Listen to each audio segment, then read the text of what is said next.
He didn't exist. That's the headline. It's a disappointing start, I know, but it's an early sign of how tricky history can be. England's, though more usually Britain's, but often Wales's and Cornwall's, sometimes Brittany's, most famous king turns out to be fictional. That's putting it politely. Gandalf is fictional, King Arthur is a lie. Some people will still say he might have existed, but the sort of person they say he might have been is so far removed from King Arthur in any of the forms we understand him that it feels like they're just saying he didn't exist in a different way. It's like they're saying, oh yeah, there was a real Superman, except he didn't have any actual superpowers and he dressed as a bat. For the avoidance of doubt and of a catastrophic collapse in listeners' confidence in the first chapter, let me make clear that I realise Batman also did not exist. Who do people say the real King Arthur might have been? Perhaps a Roman officer who served in Britain, or a Romano-British chieftain, or a Welsh king. Some senior figure who lived at any point from the 3rd to the 6th century, the 200s to the 500s.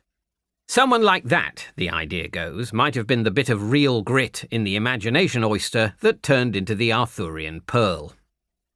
Personally, I don't think imagination oysters need real grit any more than metaphorical bonnets need real bees. What caused the Arthur Pearl was the persistent longing of humans of almost all eras and cultures to hark back to something better. It's a far more enduring psychological habit than a belief in progress. People found it much easier to believe in a rose-tinted view of the past than a utopian future. They still do, hence take back control and make America great again. For most of the period covered by this book, any claims or attempts by leaders to change or improve things are most persuasively labelled, to the people of the time, as restorations of some kind. Saying that something was totally new often played badly. The ultimate, most glorious restoration would be to the golden age of King Arthur. We get most of our sense of King Arthur from Geoffrey of Monmouth, who completed his Historia Regum Britanniae, History of the Kings of Britain, in 1138, and from Sir Thomas Malory, whose 15th century Le Mort d'Arthur, The Death of Arthur, was, in 1485, one of the first books to be printed in England. That gave the Arthur myth wider circulation. There's now been so much talk about King Arthur over the centuries that many people feel, like they do with ghosts, that there must be something in it. There is. It just happens to be deep-seated psychological need rather than historical reality. The story of Arthur reflects our longing as a species for the ancient, concealed and magical. Towards the end of Le Mort d'Arthur, Malory suggests the title is not the spoiler it seems.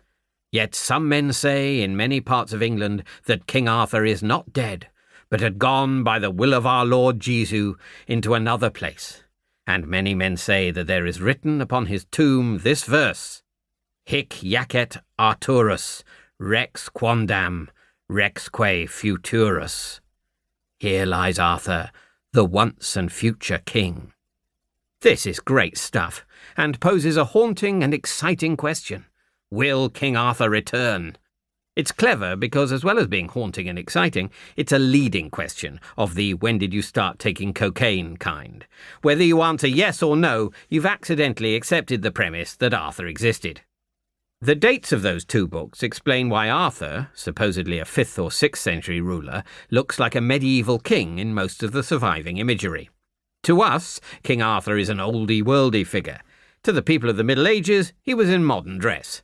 They imagined him like a contemporary king, but less shit. A paragon of justice, might, and legitimacy.